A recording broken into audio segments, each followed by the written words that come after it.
Today on the Water Table Podcast, I'm interviewing Dr. Dennis Todey, head of the Midwest Climate Hub in Ames, Iowa.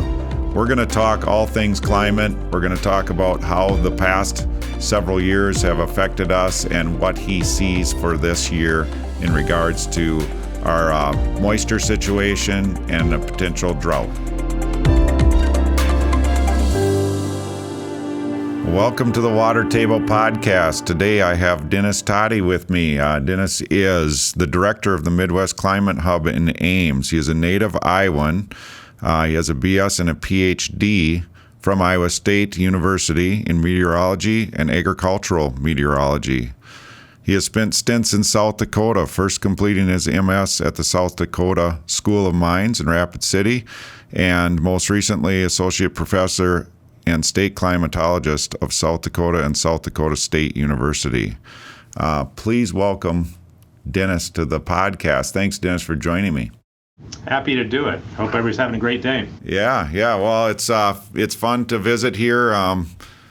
We're in the spring of 24.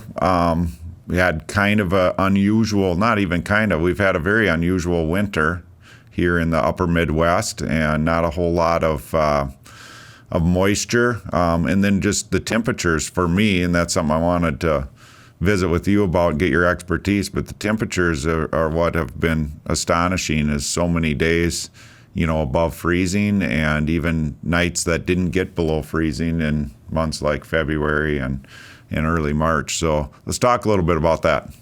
Sure. It has been an interesting winter, and we can chat about the causes. And there's been some pluses and minuses from the ag community as to what the winter did for us.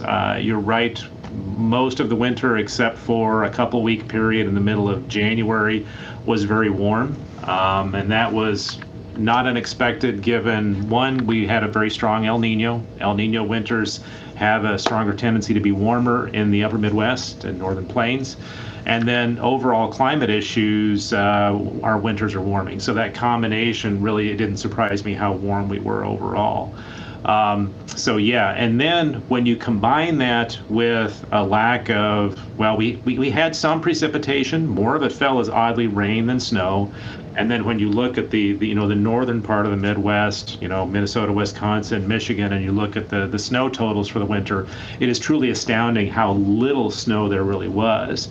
And that contributed additionally to the warmth. And it's kind of a chicken and egg sort of thing, that you don't have snow on the ground.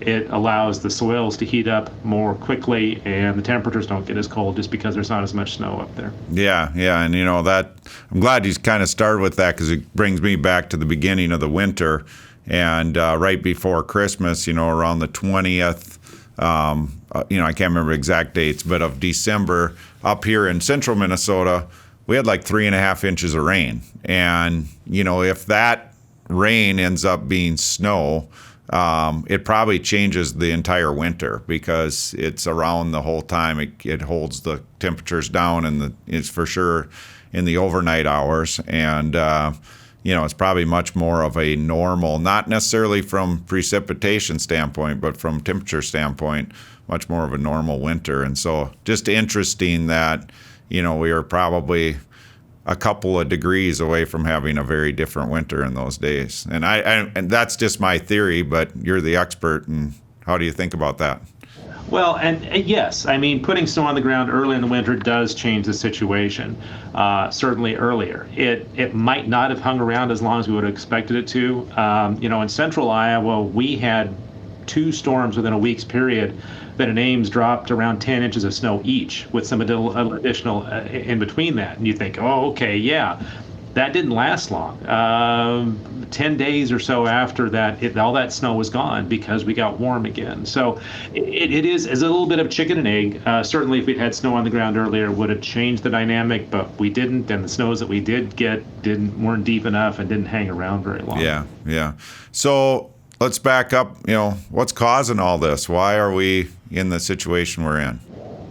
From a temperature standpoint? Yeah, well, both ultimately, but we'll start with temperature. Yeah.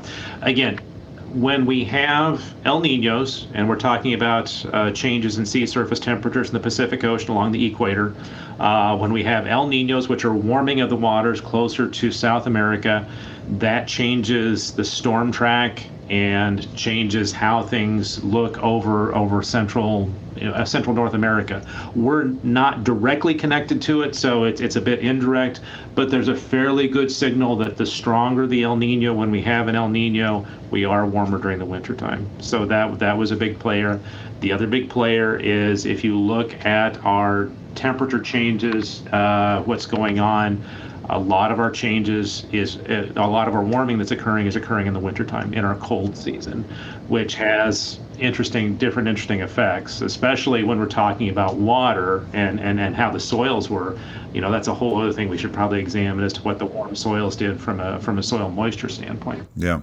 So, off track a little bit here, but when you talk about warmer winters, I've noticed, and I don't know if it's real or if it's just, because of the things I'm doing in my life that I think this, but it seems like over the last 10 years we've had much more cool, wet springs and long, drawn out, drier falls. And are we seeing that, or is that just kind of my reality?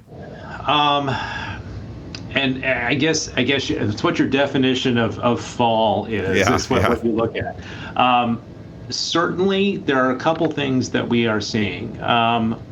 One in the way of winter is some of my colleagues in climate services. We've talked about this a little bit, and we haven't put many details on it, but there has been a bit of a shift over the last 10 or 15 years or so, where we don't get as much cold early, but we get cold late in the winter, and that carries over into the spring a little bit. Not all the time, and not bad, but we've had a bit more of that where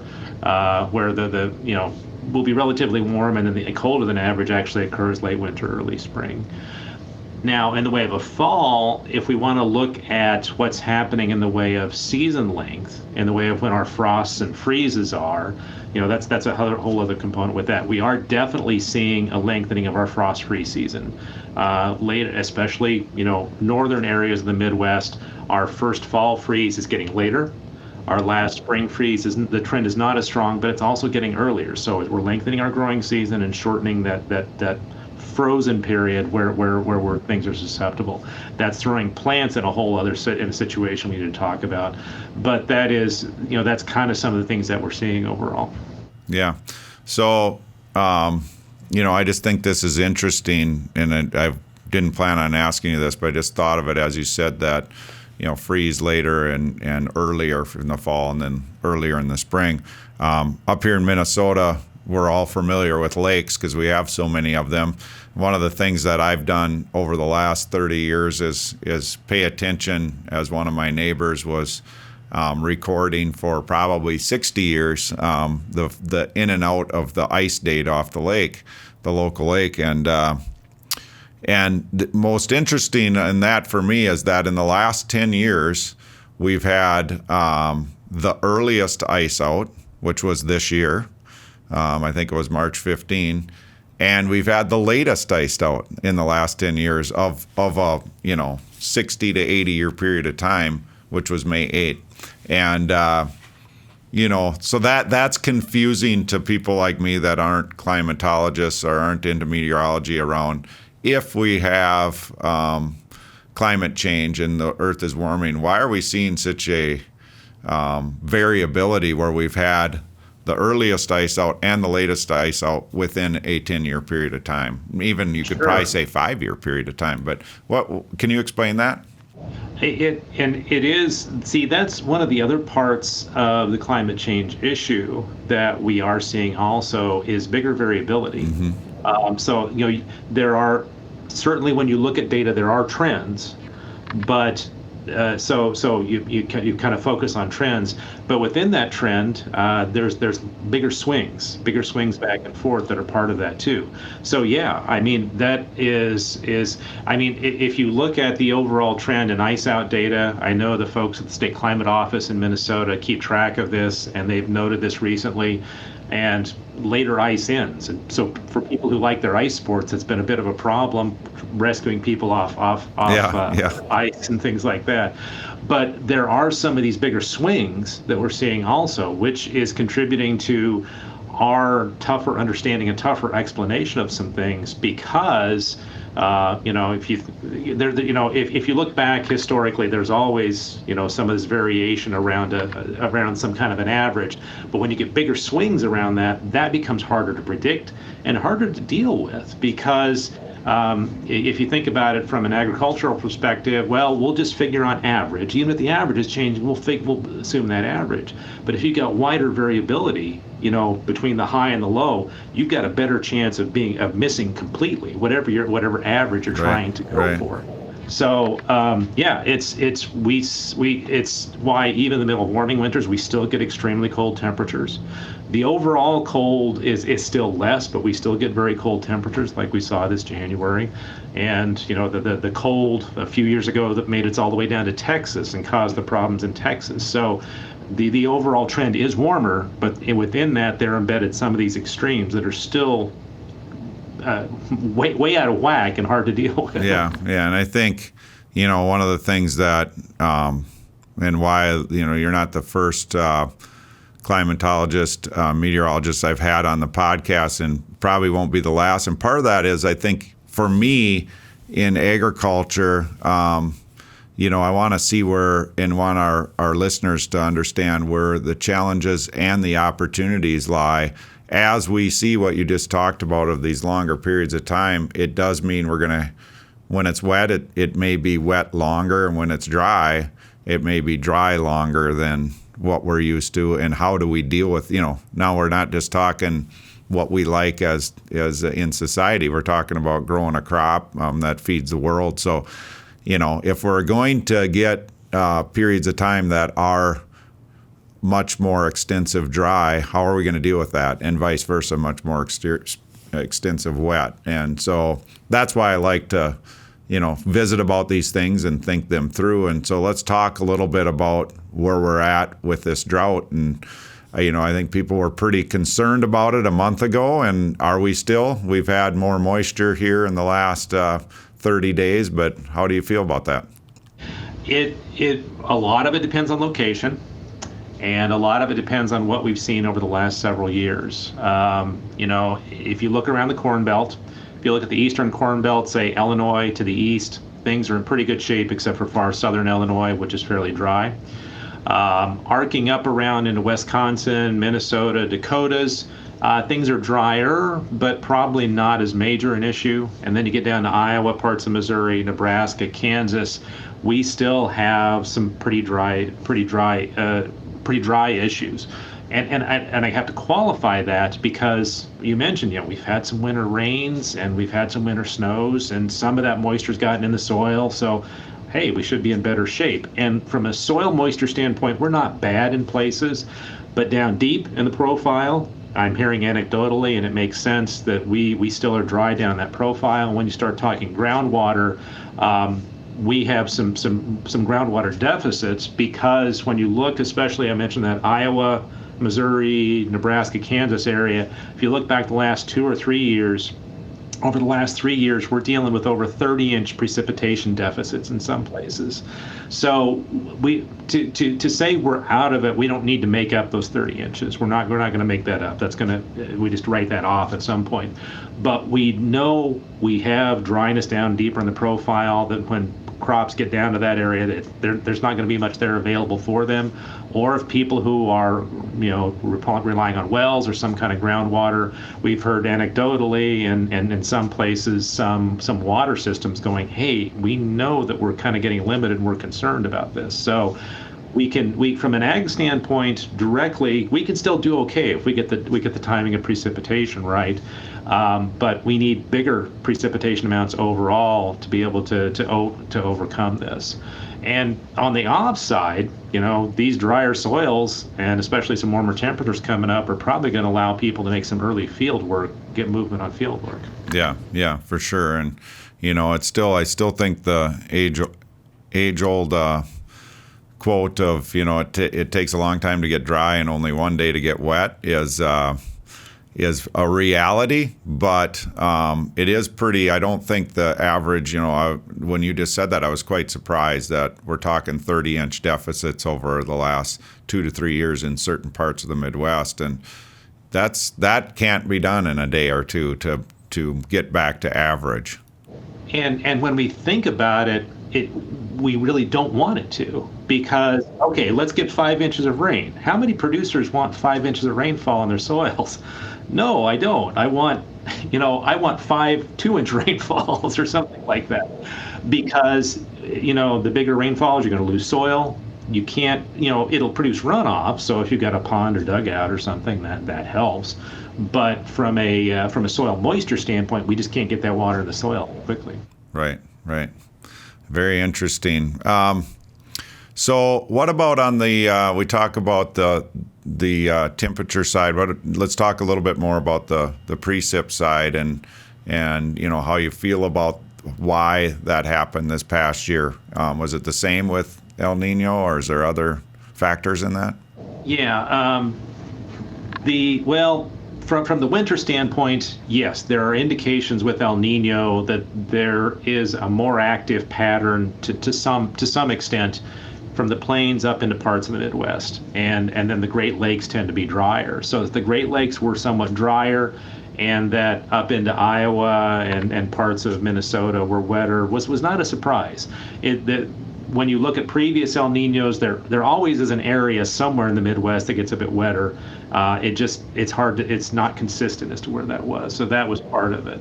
The longer term issue that we're looking at is, we know that drought occurs in the Midwest for the last 30 or 40 years plus. It's been kind of maybe one off or 2 off years. This is a longer dry period, especially in Iowa, as our state climatologist keeps a running count. Week 196, I think it is, on the U.S. Drought Monitor, at least D1 on the U.S. Drought Monitor, which you have to go back to the 50s or 30s to compare overall from that standpoint. Interesting. And it doesn't, like you say, we're getting enough moisture to grow a crop, because we've had pretty good crops throughout that 196 weeks it was, right? 196 weeks. Yeah. However, and it also hasn't really affected our commodity price to keep that up. But commodity prices have continued to drop. So it'll be really interesting to see what happens now as we go into our growing season. It's a pretty critical time. What are you thinking about how this plays out over the next 90 days to 180 days? Yeah. Okay. The things that we know, we talked about this earlier. Eastern Corn Belt soils are in pretty good shape, or actually a little wet in some places right now. So we may be a little bit delayed planting there. Focused on Iowa, we're really concerned. We've had some recent rainfalls, but there's still some long-term dryness. In the northern areas, some dryness, but not too bad. We know that the El Nino is fading, and we're going through what's called a rapid transition to a La Niña, the opposite phase. In fact, we may be back in La Niña by late summer. So La Niña and summer usually has a bad connotation. So I don't want to scare people at this point, because there's still a lot that can happen. But there are a couple things that some recent research has pointed to. One, there have been some bigger drought years that have occurred during these transition seasons, but not always. And it always struck me as odd as to why that was. But there's been some recent research, and this research pointed out that there was a consistent signal over these transition seasons in the main part of the Midwest, and that was actually heat, that these summers tended to be warmer, not cooler. There was an inconsistent signal with precipitation. So that's the thing we're watching right now, is maybe some more heat, and then we'll have to wait and see what happens with precipitation. So the takeaway from that is, if my soil moisture is in pretty good situation, I'm cautiously optimistic that we can get through this. If you have really dry soils right now and there's potential for heat, then I start being a little concerned, and I think people should be a little bit cautious, a little judicious in what they're planning for at that point, just to make sure they don't overcommit or overextend what they think can happen if they have another round of dryness. Certainly, I think people who've gone through the last few years, they realize soils are dry, and hopefully are going, yeah, okay, I'll watch what I'm doing here because of the continued dryness. So that's the main thing I'm looking for, is maybe some more heat this summer, and then we wait and see what happens in the way of precipitation. Right now, we're seeing like there's more precipitation going to be coming this summer, or at least for the spring. The problem is the dry soils we have to overcome. We got a lot of moisture to get back to those soils. Right. So during this time, this 196 weeks of drier than normal, I don't like to use the word drought, so not in the water management business, but has it been an El Nino the entire time, or did we come into that? Yeah, and that's, we talked about variability earlier. Yep. This is another example. The first couple of years, even into last February, we were in this protracted La Nina. It wasn't strong all the time, but we were in a protracted La Nina. Late last winter, we transitioned to El Nino. We were into El Nino by summertime, and then we were in the strong El Nino summer into winter. And now we're flipping back the opposite way. And okay, you say, well, okay, is that a big deal? It is, because that's not something we usually see. Usually there's a couple of years in between where you're kind of waffling between the two. So we flip back and forth. So again, another example of that variability, and something that we do need to keep an eye on to see, because El Nino and La Nina are not everything. They don't control everything over us. The thing they do is they can give us hints of some things looking out several months in advance, so that we can hedge our bets a little bit. Yeah. Well, I'm glad I asked that question. Cautiously optimistic about the next kind of this growing season, and we'll see where we go from there. But thanks for joining me today, Dennis, and I'd like to give you a kind of the last word here on the Water Table podcast on how you feel once again, just to ground ourselves, we're talking here in the spring of 24 as people listen to this at different times. But, what's your advice for a farmer or a grower or somebody that's just interested in what's going to happen in the upper Midwest with the climate here for the growing season? Sure. Well, my joking answer is, for everyone, for 50 miles around you, it's going to be great. For everybody else, it's going to be terrible. Yeah. Well, that'd be perfect, wouldn't it? That'd be great. From a serious standpoint, certainly if you are dry, think hard about what you're doing and what your yield goals and your marketing aspects.